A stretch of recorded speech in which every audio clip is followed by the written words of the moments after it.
దాని మతం, దాని భాష, దాని చదువు, దాని సాహిత్యం చూసారా? దాని ఆచారం, దాని మర్యాద, రకరకాల ప్రసారం.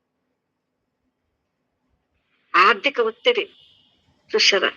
తినే ఆహారం కానించి, నివసించే వాతావరణం కానించి, కుటుంబం కావచ్చు, స్నేహితులు కావచ్చు, అనుభవాలు, ఈ రకమైన అన్ని ప్రభావాలకు లోనైపోయి ఈ మనసు నిబద్ధత అయిపోయింది అనమాట, బంధింపబడిపోయింది అనమాట.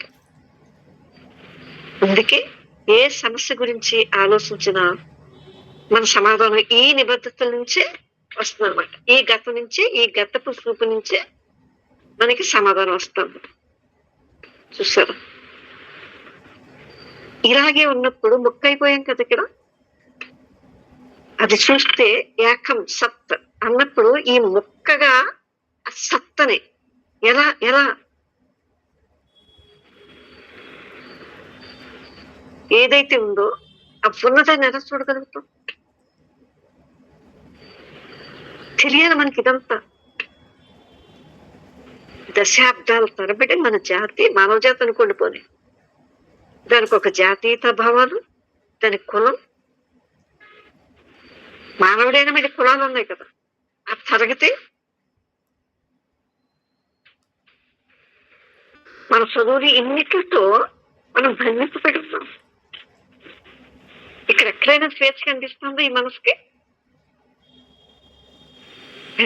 ఇలా మనం నిబద్ధతం అయిపోయామని మీకు తెలుసు.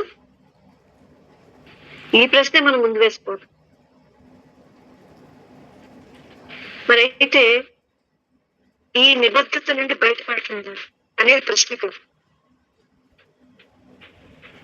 ఎందుకంటే ముందు వేసుకోవాల్సింది ఏంటంటే, మనం దీనిలోంచి ఒకవేళ బయట పడలేకపోవచ్చు. దీని నుంచి బయట పడాలి అనుకుంటూనే మీరు మరో బోర్డులో మరో నిబద్ధతలో కూరుకోవచ్చు. అంతే కదా, దీని నుంచి బయటపడాలని ఇంకోటి ఏదో కనిపెడుతున్నాం కదా, మళ్ళీ అక్కడ చిక్కుకుపోతున్నాం అనమాట. ఇది మీకు అర్థమవుతుందా? దేన్ని విడగొట్టకుండా, ముక్కకుండా ఆ ఉండే ఆ ప్రయాణమే చూసారా? ఆ కథలకి ఆ ఉన్నదాన్ని ఉన్నట్టు చూడగలుగుతాం. అది ఎక్కడ ముక్కవకుండా, ఎక్కడ నిబద్ధతకు లోనవ్వకుండా ఉండగలుగుతుంది అనేది ఖచ్చితంగా మనకు తెలియాలి. ఎవరికి వాళ్ళు తెలుసుకోవాలి. చూసారా? ఒక చెట్టు అని చూస్తాం, ఇది ఫలానా చెట్టు అని చెప్పేస్తాం, ఇది మర్రి చెట్టు అని చెప్పుకుంటే చూసారా, అప్పుడు ఇది వృక్షశాస్త్ర సంబంధ తెలివి. అంటే ఆ మాట మీకు చెట్టుకు మధ్య వచ్చి నిలుస్తుంది అనమాట. చూసారు, ఇది చెట్టు ఫలానా అన్నప్పుడు. అప్పుడు నిజంగా చెట్టుని మనం చూడలేకపోతాం.